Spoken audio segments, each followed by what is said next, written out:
محترم وطنوالو سلامونه نیکې هیلې.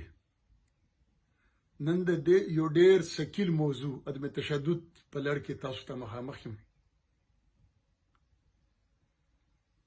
حضرت عیسی علیه السلام به وی چې ماته که په یو مخ پړک راکې نو زه به درته د بل مخ درکړم. په بودمت، هندویزم او جینیزم کې عدم تشدد د دغه درې وړه مذهبونو بنیاد دی. د دوی دا تصور دی، مذهبي تصور دی، چې کم انسان او ځناور چې کم خدای پیدا کړي دي دا د مرګ لپاره نه دي، ځکه دوی د ځناور غوښه هم نه خوري، دوی سبزي خور دي، چې دا جبر دی، دا ولې علالوي یا ولې وجنې. جینیزم بیا د دې نه مخکې دی، هغه وایي چې کم بوټي، کم چینجي میږي هم چې پیدا شوي دي دا هم د کټ کولو یا د وجلو نه دي. نو په دغه خلکو کې په د درې وړه مذهبونو کې عدم تشدد عقیده ده، خو په اسلام کې د عدم تشدد تصور نشته. د فلسفې په تله چې وتلو نو فلسفه هو د ټولو علمونو مور ده او دا یو ساینسي عمل دی. د فلسفې یا فلسفي مطلب دا دی چې یو فکر پیش کا، په هغه سوال اوچت کا، د هغه نه انکار وکړه، د هغه دلیل او ثبوت وغواړه. که چېرته او دا مباحثې ته پرېږده، داسې یو شی دی هم نه چې په هغه به سوال نه کېږي، داسې یو شی به په دې جهان کې نه چې هغه به انکار نه کېږي. البته ته دلیل پیش کا، ته ثبوت پیش کا. که چېرته ثابت شو نو فلسفه ده، که چېرته ثابت نه شو نو هایپوتیسس یا تیوري ده، یا په بله معنا یو تصور یا خیال دی، دا فلسفه نه ده. بیا همدغه مذهبونه چې په کم کې عدم تشدد دومره غټ مقام لري او د ځناورو مرګ دومره غټ جرم ګڼي، په هغه کې هم چې کله د دوی ریاستونه دي نو پاکې عدم تشدد د یو ورځ دپاره هم عملي شوی نه دی. نو لا آف وایلنس یعنی د تشدد قانون او عدم تشدد دا دواړه چرته هم مکمل نه دي عملي شوي، نو ځکه دا فلسفه کې زما په خیال نه راځي. په سیاست کې د عدم تشدد ذکر چې کله کیږي نو په دې کې د عدم تشدد چې کم لیډرانو دم ډېر لوی خلک او نن هم خلک یادوي، خو چې د دې مخالفینو دام ډېر لوی خلک.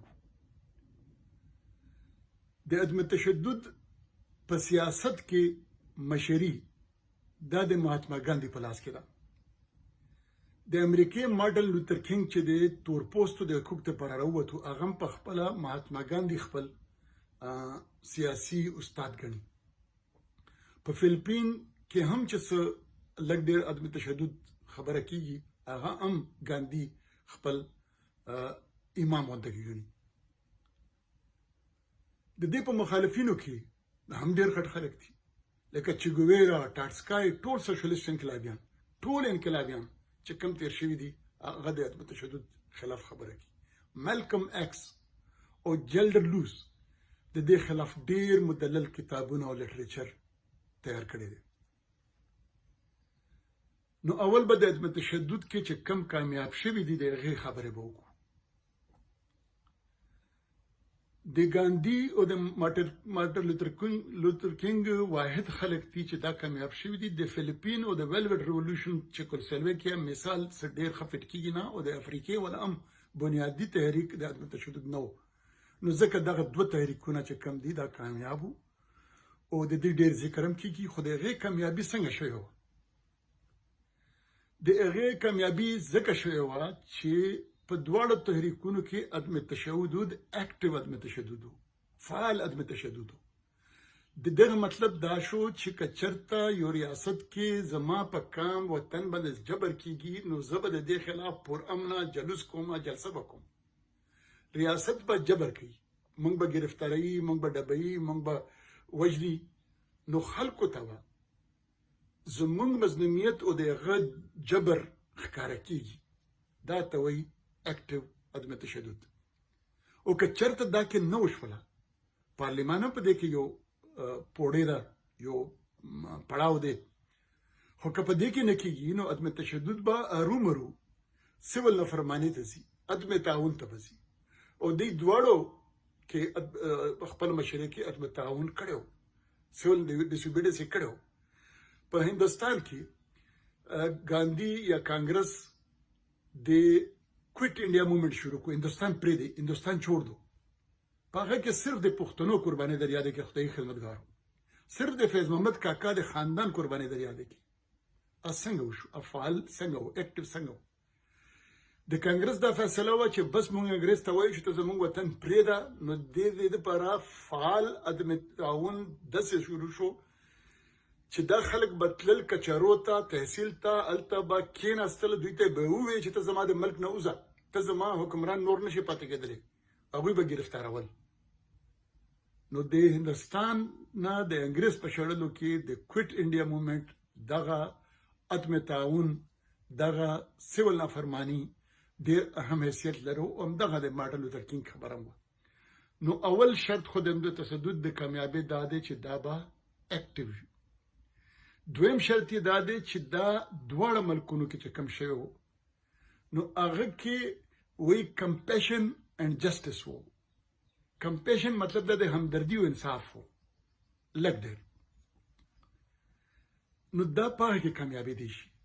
هم په دغه وخت کې په ډنمارک او برلین کې د هټلر خلاف هم عدم تشدد تحریک چلیدلی و، ناکام شوی و. ولې؟ په کې کمپیشن او جسټس نه و. او درېیمه د دې خبره دا کېږي چې کم ریاست فاشست دی، په فاشست ریاست کې عدم تشدد نه کامیابېږي. او دا دواړه چې کامیاب شول نو دا ریاستونه فاشست نه وو.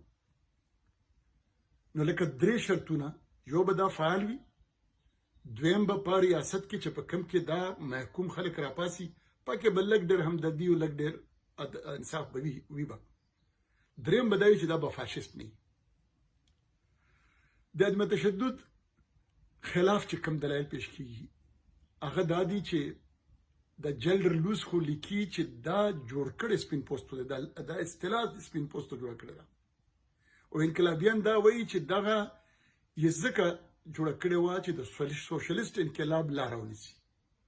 مثلا مسلمان یې یو طرف ته خو په داسې راواړول چې موږ به اسلام د یو اصلي په توګه او مسلمان د جنگ د خاشاک په توګه د سوشلیزم خلاف جنګو. په بل اړخ کې عدم تشدد تحریکونه ځکه شروع کړل چې که عدم تشدد تحریکونه شروع شي نو بیا به د سوشلیست انقلاب نه راځي، سوشلیزم به په خپله لاره ونیولی شي. او د ټول نه ښه مثال یې همدغه هندوستان ورکولی کېږي. دلته سباش چندر بوس و، هغه سوشلیست و، هغه د ګاندھی نه غټ مشر و، د ګاندھی نه اول مشر و د کانګرس. هغه لرې کړی شو، ګاندھی راوستی شو. مطلب دا چې سباش لاړ شي نو د سوشلیزم خطره لاړه ده، د انقلاب خطره لاړه ده. او ګاندھی راشي نو مطلب دا چې د انقلاب لاره په خپله ونیولې شوه. دا یو اعتراض دی. دویم اعتراض دا دی چې عدم تشدد د محکوم صبر زیاتوي، د برداشت زیات کی چې ته برداشت کا خیر دی. موږ به یو ورځ را خلاص شو، موږ به یو ورځ آزاد شو، موږ به یو ورځ دا جبر ختم کو. خو په دې دوران کې حاکم ته وخت ورکوي، نیټه ورکوي چې هغه ته وخت میلاو شي چې هغه بیا کله یې خوښه وي لاړ شي. او بیا مثال د هندوستان ورکړل کېږي چې دلته که د سباش په وخت کې په ذریعه شوی وي نو دا وخت به دومره نه ولګېدلی. او د ګاندھی د عدم تشدد په ذریعه چې راغلو نو دا ډېر وخت واخیستو. او انګریز د خپلې مرضۍ مطابق دویم جنګ عظیم یې وکړو او په هغه کې ګټه وکړله نو بیا لاړو. که چېرته د دې نه مخکې هندوستان آزاد شوی وي نو دویم جنګ عظیم به هم کېدای شو نه وګټلی. نو دا دلیل کېږي. دریم دلیل دا کېږي د عدم تشدد خلاف چې عدم تشدد طبقه نه بدلوي. اقتدار د هغه خلکو په لاس کې پاتې شي چې کم مخکې وو. دا د غریب مزدور کسان ریاست نه جوړي، طبقه امغی دا د هغه خلاف دلیل نو. بیا یو بل اعتراض چې کم د ګاندھی او د لوتر کینګ په دواړو حواله سره کیږي دا دی چې دا ازادي نه وه، نه هندستان آزاد شوی دی او نه تور پوستي آزاد شوی دي. دا د ازادي تحریکونه نه و، د عدم تشدد په بنیاد باندې دوی ازادي نه ده ګټلې. د هندستان مثال دا و چې په دې کې زرګونه انګریزان او کروڑونه هندوستانیان راغلي وو. د دې په فوج کې هم د دوی حصه 1% وه د انګریز. نو دا خو دوی قبضه خپله واخیسته، ازادي خو دې ته نه ویل کېږي، دا خو دوی قبضه واخیسته. همدارنګه مارټن لوتر کینګ هلته د سپین پوستو نه تور پوستي آزاد نه کړل، هغوی ته برابر حقوق ورکړل. نو دا د عدم تشدد خلاف چې کوم دلایل کېږي دا پیش کېږي.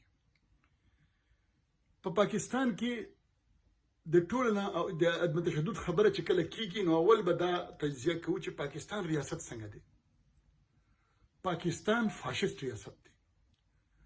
پښتون او بلوچ مشرانو به مخکې دا ویل خو چا به ورته غوږ نه نیولو.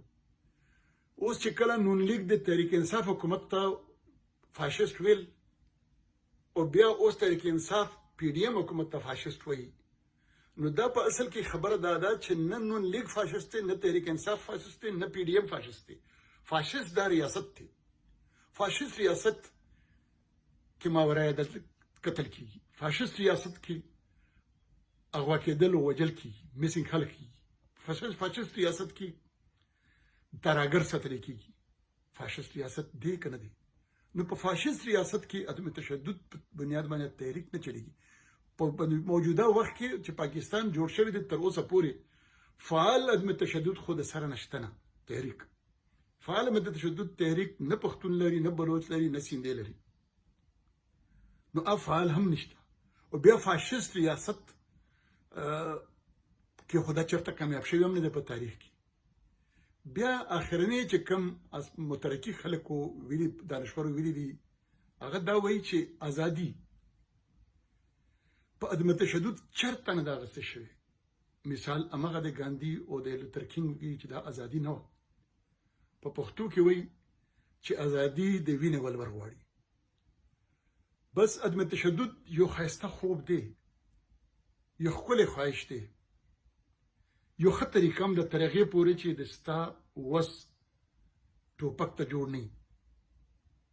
خو عدم تشدد په پاکستان کې محکوم قانونه د دې نه خلاصولی نه شي. البته عدم تشدد د هغه مذهبونو عقیده ضرور ده، خو زما په نظر دا فلسفه بالکل نه ده. ډېره مننه، خوشحاله اوسئ.